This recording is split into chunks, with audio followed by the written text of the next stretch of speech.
Good morning. 24 जनवरी की news cover करेंगे जिसमें हम गवर्नर के वॉकआउट्स के बारे में देखेंगे, प्लस डीलिमिटेशन का जो इशू है उसको कवर करेंगे। आज नेशनल गर्ल चाइल्ड डे है, इसको जानेंगे। प्लस यूपी दिवस भी आज मनाया जाता है, तो इसको भी जानेंगे। प्लस कुछ इंटरनेशनल अपडेट्स हैं, उनको देखेंगे। Alright, let's start. सबसे पहले मैं आपको बता दूं कि नॉर्दर्न इंडिया में, जम्मू कश्मीर उत्तराखंड रीजन में स्नोफॉल हुआ है। स्नोफॉल कब होता है? जब थोड़ा सा वर्ल्ड में मैप अगर बनाएंगे, suppose this is Africa, right, this is Mediterranean reason, this is India, तो यहाँ पे है हिमालयाज़। राइट, तो इस रीजन से, इस वाले रीजन से जो एक्स्ट्रा ट्रॉपिकल साइक्लोन्स हैं वो इंडिया की तरफ आते हैं बिकॉज ऑफ सब tropical westerly jet stream. Okay, तो हिमालय की वजह से कुछ बाइफरकेट हो जाते हैं, कुछ इंडिया में आ जाते हैं। ऑलराइट, तो जो इंडिया में आते हैं, जो बादल वगैरह आते हैं, तो वो बारिश करते हैं। क्योंकि अब टेम्परेचर लो है, तो वो बारिश किसकी फॉर्म में होगी? फॉर्म, रेनफॉल का फॉर्म क्या होगा? वो होगा स्नो के फॉर्म में। ऑलराइट, आपको पता है एक तो वाटर होता है, स्नो होता है, हेल स्टॉर्म की फॉर्म में हो सकता है, किसी भी फॉर्म में हो सकता है रेनफॉल। तो इस समय किसकी फॉर्म में हो रहा है? स्नो फॉर्म की में। तो चूँकि अब यहाँ पे नॉर्दर्न इंडिया में ये स्नो फॉल हुआ है, तो जाहिर सी बात है कि कुछ जो सब ट्रॉपिकल रीजन्स हैं इंडिया के, जैसे कि उत्तर प्रदेश हो गया, राजस्थान हो गया, राइट, और मध्य प्रदेश हो गया, इस रीजन में थोड़ी सी सर्दी बढ़ जाएगी, शीतलहर आने के चांसेस हैं। नेक्स्ट हम देख लेते हैं गुबरनेटोरियल। ये वर्ड याद रखिएगा, it is related to governor. ये दूसरी बार आया है इस बार, है ना। पिछले 5-6 महीने में gubernatorial walkouts test the constitutional limits, मतलब something that is related to governor is known as gubernatorial. तो मैंने आपको बताया था आर्टिकल 87 के तहत प्रेसिडेंट जो लोकसभा को संबोधित करते हैं। जनरली अगर लोकसभा राज्यसभा दोनों हैं तो जॉइंट हाउस को ही संबोधित किया जाता है साल के पहले दिन और हर एक लोकसभा के इलेक्शन के पहले सेशन में। ऑलराइट, साल के पहले दिन नहीं, साल के पहले सेशन में। और आर्टिकल 176 के तहत सेम काम कौन करता है? गवर्नर करता है। तो गवर्नर भी अगर लेजिस्लेटिव असेंबली है, स्टेट लेजिस्लेटिव असेंबली है, तो उसी को करेगा केवल, है ना। और कहीं पर स्टेट लेजिस्लेटिव असेंबली भी होती है, स्टेट लेजिस्लेटिव काउंसिल भी होती है, तो दोनों के जॉइंट सेशन को एड्रेस करता है ना। तो अभी कर्नाटक, केरला, तमिलनाडु इन सब वॉकआउट कर दिया है गवर्नर ने, तो उसी के लिए आया है। तो इसमें मतलब एक तो ये आर्टिकल्स आपको याद रखने हैं, प्लस ये कॉन्स्टिट्यूशनली मैंडेटेड है। इसमें क्या लिखा हुआ है देखो, article 176 mandates that governors at the commencement of the first session of each year shall address the legislative assembly, और in case of state having legislative council, तो both the houses of assembled together they should be addressed.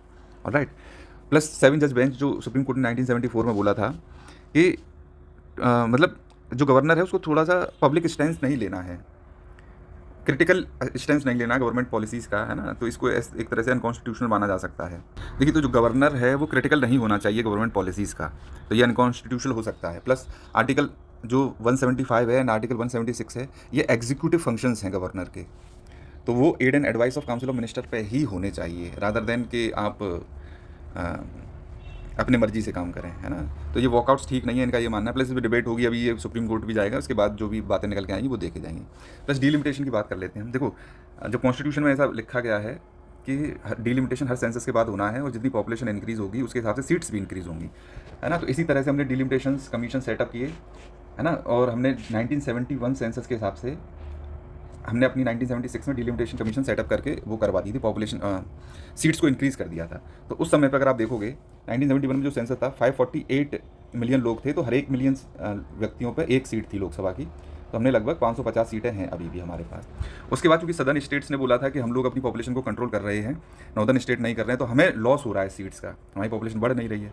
तो government ने act ला के 1976 में act ला के seats को fix कर दिया था as per the census of 1971, कि इनकी 1971 सेंसस के हिसाब से जितनी पॉपुलेशन है उस हिसाब से हम सीट्स फिक्स रहने देंगे, है ना। लेकिन डीलिमिटेशन फिर भी हो सकता है आगे कर दिया जाए, तो इसलिए 2001 की पॉपुलेशन के हिसाब से हमने डीलिमिटेशन कर दिया था, क्योंकि भाई कुछ लोग माइग्रेट किए, कुछ हुआ, कहीं हुआ, लेकिन हमने डीलिमिटेशन तो कर दिया, लेकिन सीट्स को उतना ही रखा, सीट्स वर नॉट इंक्रीज्ड। और उसमें ये प्रोविजंस था कि 2026 तक जो सीट्स हैं वो 1971 के हिसाब से सेंसस में जो हमने सीट्स फिक्स की थी वही बनी रहेंगी, मतलब 548 जो 550 सीटें हमने की थी वही सीट्स बनी रहेंगी, ये प्रोविज़न था। अब चूंकि अब फिर से सेंसस होने को जा रहा है, प्लस पॉपुलेशन भी हमारी इंडिया की 1.5 बिलियन को क्रॉस कर गई है, तो अब डीलिमिटेशन इनएविटेबल है, डीलिमिटेशन करना ही पड़ेगा। तो उसमें बस स्टेट्स को यही आ रहा है कि हमारी सीट्स न ख़त्म हो जाएँ, कम हो जाएँ, तो बस ये इशू आ रहा है ना।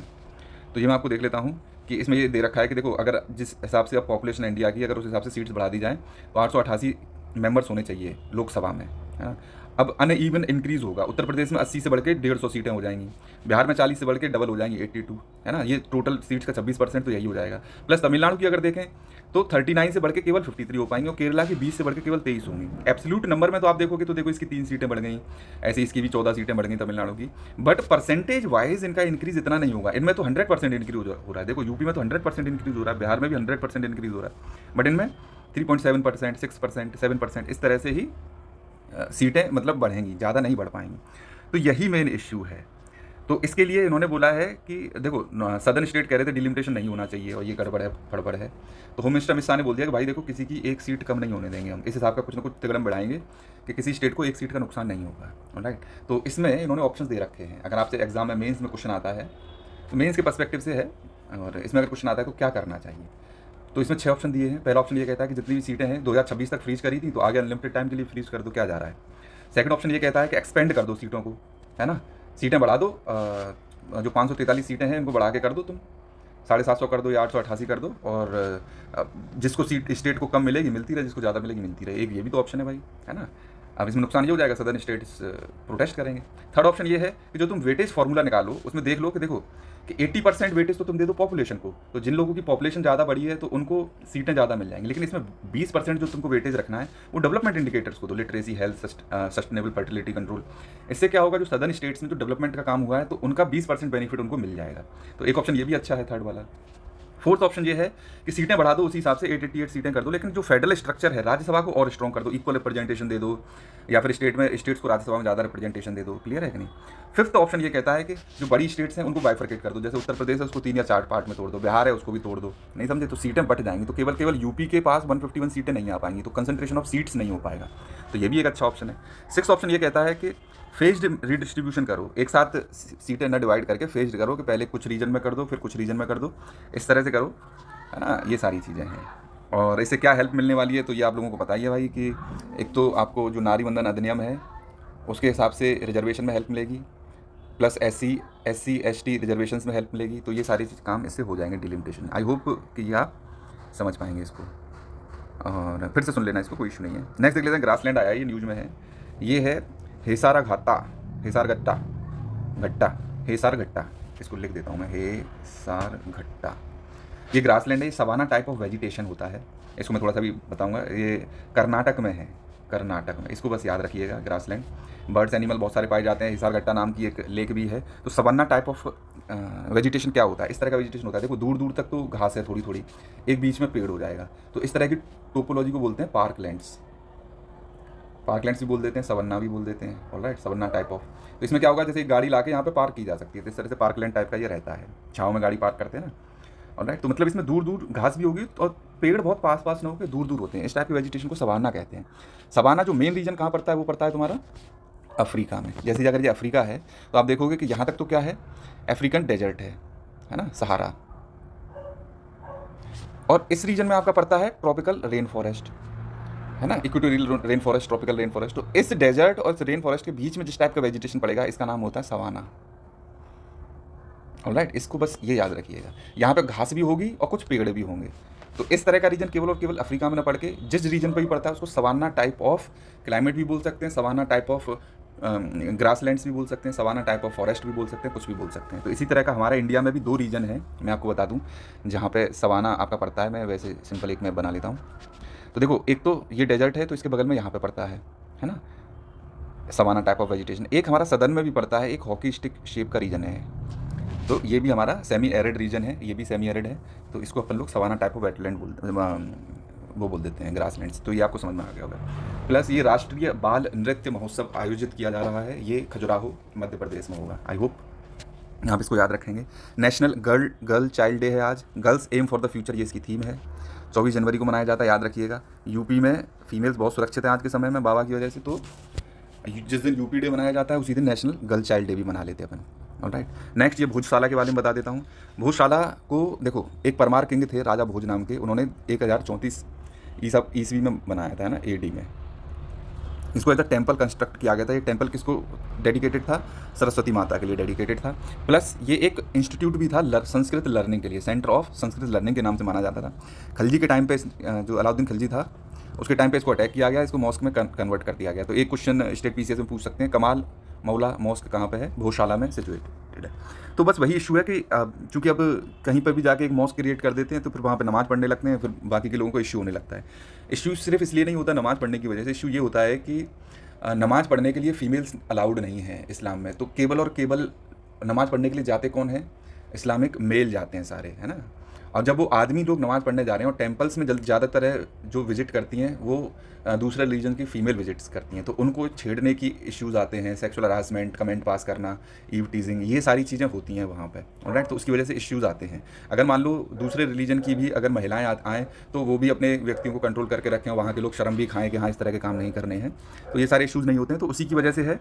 और ASI का ये लोग वो भी नहीं होने दे रहे हैं। इसमें आर्कियोलॉजिकल सर्वे ऑफ इंडिया से पता चल जाएगा यहाँ पे पहले क्या था, but it is highly documented in history कि राजा भोज ने इसको एज अ टेम्पल कंस्ट्रक्ट करवाया था। आई होप ये आपको समझ में आ गया होगा। नेक्स्ट देख लेते हैं, इंडिया का पहला ग्लास म्यूजियम बनाया जा रहा है। ग्लास मतलब कांच के आइटम्स इसमें रखे जाएंगे, और कांच के काम जो ग्लास कैपिटल कौन सी है अपने इंडिया की? फिरोजाबाद है ना, जहाँ पे बैंगल्स, चूड़ी और ये सारी चीज़ें बनती हैं। फिरोजाबाद यूपी में पड़ता है, आगरा से 50 किलोमीटर दूर है ये, ऑलराइट। तो जैसे आप अगर आगरा घूमना आते हैं तो बस में बैठिए, 50 रुपये दीजिए और फिरोजाबाद जाके अच्छे से बैंगल्स, चूड़ी खरीद सकते हैं, प्लस एक ग्लास म्यूजियम भी आप लोग विजिट कर सकते हैं। नेक्स्ट देख लो, यूपी दिवस। मैंने आपको बताया इसकी थीम है विकसित भारत एंड विकसित उत्तर प्रदेश। यूपी दिवस 2026, विकसित भारत विकसित उत्तर प्रदेश, ये मनाया जा रहा है। प्लस थोड़ा सा मैं आपको बता देता हूँ कुछ फैक्ट्स। 2017 में इसकी GDP हुआ करती थी 12.88, मतलब 13 लाख करोड़। योगी जी के आने के बाद से इसकी GDP डबल से भी ज़्यादा हो गई है, 31 लाख करोड़ हो गई है, समझ रहे हो ना, 31 लाख करोड़। प्लस जो बजट था, जो 2025-26 का बजट था, वो 8,08,736 करोड़ का है ना। लार्जेस्ट बजट है ये किसी भी स्टेट का, प्लस यूपी की हिस्ट्री का भी लार्जेस्ट बजट है। तो इस बार देखो 2026 का बजट इससे भी बड़ा होने वाला है, देखेंगे क्या रहता है। प्लस मेडिकल कॉलेजेस भी डबल हो गए हैं, 40 से 81 हो गए हैं। तो बहुत सारा काम हुआ है डेवलपमेंट का, तो वो सारी चीज़ें दे रखी हैं इसमें। और नेक्स्ट हम देख लेते हैं। देखो जैसे मैंने आपको बताया, राजस्थान में बिल लेके आए हैं ये लोग डिस्टर्ब्ड एरिया को वो करने के लिए, डेजिग्नेट करने के लिए, जहाँ पे थोड़ा सा डेमोग्राफिक इम्बैलेंस हो जाता है। तो यही बताया कि गुजरात भी ऐसा बिल लेके आया था एक, Gujarat prohibition of transfer of immovable property and provision for protection of tenants from eviction of from premises of disturbed areas act 1991 में। तो सुप्रीम कोर्ट ने ये केस सुप्रीम कोर्ट में चला गया था, तो सुप्रीम कोर्ट ने कुछ पावर्स स्टेट गवर्नमेंट्स की कम कर दी थी, है ना। इतनी ज़्यादा पावर्स नहीं होनी चाहिए स्टेट गवर्नमेंट में। तो वही सारी चीज़ें हैं। तो इसी वाला केस भी जाएगा, राजस्थान वाला भी। बट येस, जहाँ पे डेमोग्राफी चेंज होती है वहाँ पे इस तरह की इश्यूज़ आ ही जाते हैं। जनरली ऐसा देखा जाता है कि अगर हिंदू बाहुल्य इलाके में अगर कोई मुस्लिम व्यक्ति रहने आता है तो वो आराम से रह पाते हैं।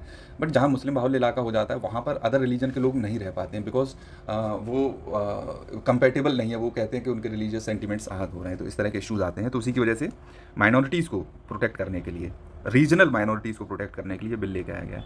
प्लस US ने अपना आर्मादा भेज दिया, मतलब पूरे आर्मी और नेवी और एयरफोर्स सब भेज दिया गल्फ रीजन में, कह रहा हम छोड़ेंगे नहीं ईरान को। पर देखते हैं क्या होता है, क्योंकि बहुत ह्यूमन राइट्स वायलेशन हो रहे हैं। कल भी मैंने एक वीडियो देखा जिसमें एक लड़की को आर्मी के जो गार्ड्स थे ईरान आर्मी के, बुरी तरह से मार रहे थे। जो मशैटी, जो बड़ा वाला चाकू था, उससे अटैक किया गया उस पर, फिर उसके बालों से पकड़ के उसको घसीट के ले जाया गया। इस तरह का वीडियो देखा मैंने कल। So it is very horror there. Next, Myanmar की मिलिट्री ने मार दिया अपने खुद ही के लोगों को, 21 लोग। ये रेबल ग्रुप है। देखो समझो, म्यांमार की मिलिट्री ने कूप किया और अपनी जो डेमोक्रेटिकली इलेक्टेड गवर्नमेंट थी, आंग सांग सूकी के जो प्राइम मिनिस्टर थी वहाँ की, उसको जेल में डाल दिया। तो जो ऑनेस्ट लोग थे वो लोग प्रोटेस्ट कर रहे थे, अच्छे लोग थे, इनको इन्होंने क्या बोल दिया, ये रेबल हैं, रेबल हो गए। अब यही मिलिट्री वाले, ये जो ऑनेस्ट रेबल लोग थे बेचारे, डेमोक्रेसी चाहने वाले, नहीं को मारे डाल रहे हैं। बहुत लोगों को मारा है। म्यांमार की मिलिट्री को जुंता भी बोलते हैं, याद रखना, है ना, जुंता। प्लस देख लेते हैं, जो आवामी लीग पार्टी है शेख हसीना की, शेख हसीना कह रही भैया हमारी पार्टी को चुनाव तो लड़ने दो। अब जो जिनको नोबेल पीस प्राइज़ मिला हुआ है, कौन है इनका नाम, मोहम्मद यूनुस, वो बेचारे एंटी डेमोक्रेटिक हो रखे हैं, क्योंकि US ने सपोर्ट किया कि हम डेमोक्रेसी स्टैब्लिश करेंगे। अब ये डेमोक्रेसी नहीं होने दे रहे, अपोजिशन पार्टी को बेचारी को खड़ा ही नहीं होने दे रहे हैं। युगांडा में मार दिया 30 अपोजिशन सपोर्टर्स को। युगांडा जैसी कंट्री में इस तरह की घटनाएं होती रहती हैं, आप चेक कर लेना। युगांडा, रवांडा, बुरुंडी, है ना, ये DRC, ये सब आसपास कंट्रीज़ में आते हैं। थोड़ा सा आप उस रीजन को देख सकते हैं, बस पता होना चाहिए, मतलब, है ना। युगांडा की गाली इसकी कैपिटल है, आई थिंक। नहीं, युगांडा की नायरोबी है, रवांडा की है की गाली, रिमेंबर दिस।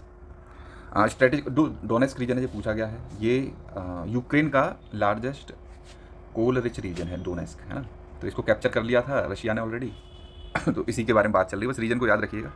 बाकी कई समय से न्यूज़ में AI इम्पैक्ट समिट में बता रहा हूँ, बहुत समय से इसको मैं बताता रहूँगा जब तक ये आती रहेगी। 19 फरवरी को ये होनी है, 15 से लेकर 20 तक का तो पूरा आयोजन किया जाएगा। इंटरनेशनल ऑर्गेनाइजेशन है, इंडिया होस्ट कर रहा है। कहाँ पे होस्ट कर रहा है? न्यू दिल्ली में। नेक्स्ट हम देख लेते हैं, देखो बेदुइन्स ट्राइबल एरिया, आप लोगों को पता होगा बेदुइन्स ट्राइबल लोग हैं ये, आपको इतना तो पता है। और ये कहाँ पे है, जो अरेबियन पेनिनसुला है, सऊदी अरेबिया और ईरान इराक के सारे रीजन में ये लोग पाए जाते हैं। यहीं पे कहीं पे इजराइल भी है।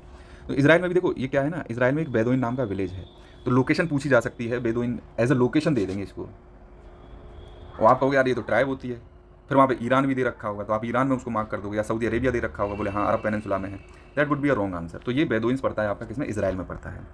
नेक्स्ट मैं आपको बता दूं, इंडियन ओरिजिन डायरेक्टर थी, इनका ओरिजिन इंडिया का है लेकिन ये सिटीजन इंडिया की नहीं है। तो इनका नाम है गीता गंधवीर, आई डोंट नो, इसको पढ़ लेना आप लोग। इनको 2 ऑस्कर नॉमिनेशंस मिले हैं, ऑलराइट। इन्होंने एक डॉक्यूमेंट्री दी थी द परफेक्ट नेबर के नाम से, ऐसी चीज़ तो कोई एग्जिस्ट ही नहीं करती परफेक्ट नेबर के नाम से। प्लस एक और शॉर्ट डॉक्यूमेंट्री बनाई थी the devil is busy, just remember these names, alright, devil is always busy. तो इन 2 डॉक्यूमेंट्रीज़ के लिए इनको 2 ऑस्कर नॉमिनेशंस हुए हैं। इनको एकेडमी प्राइज़ के नाम से भी जाना जाता है, एकेडमी अवार्ड्स के नाम से, और ये 98वें हैं, 98th academy awards. I hope कि आप ये याद रखेंगे। नेक्स्ट हम देख लेते हैं ट्रंप। देखो ये Davos is western not world forum, वही होता है कि मतलब ये पॉलिटिक्स के लिए यूज़ कर लेते हैं एक्सटर्नल प्लेटफॉर्म्स को। जैसे अभी ट्रंप ने अपना पीस का वो घोषित कर दिया कि हम पीस एक सम पीस ऑर्गेनाइजेशन बनाइए, क्या नाम उसका है ना, तो वो कर दिया है। प्लस और लोगों को क्रिटिसाइज़ किया है ना, उसके चश्मे की बुराई कर दी लीडर्स की, जैसे फ्रांस के प्रेसिडेंट की। तो एक तरह से it is not a world forum, rather it has become a western circus type of thing, है ना। इंडिया के लोग गए, हमारे चीफ मिनिस्टर्स भी गए कई सारे, तो लाखों लोग डॉलर्स की मतलब डील साइन हुई हैं, ये सारी चीज़ें हुई हैं। और थैंक यू, अभी थोड़ा सा मुझे काम है, अर्जेंट जाना है, तो देख लेना। PDF चाहिए हो तो इसको देख लीजिएगा। थैंक यू, ये टेलीग्राम पे मिल जाएगी डेली PDF।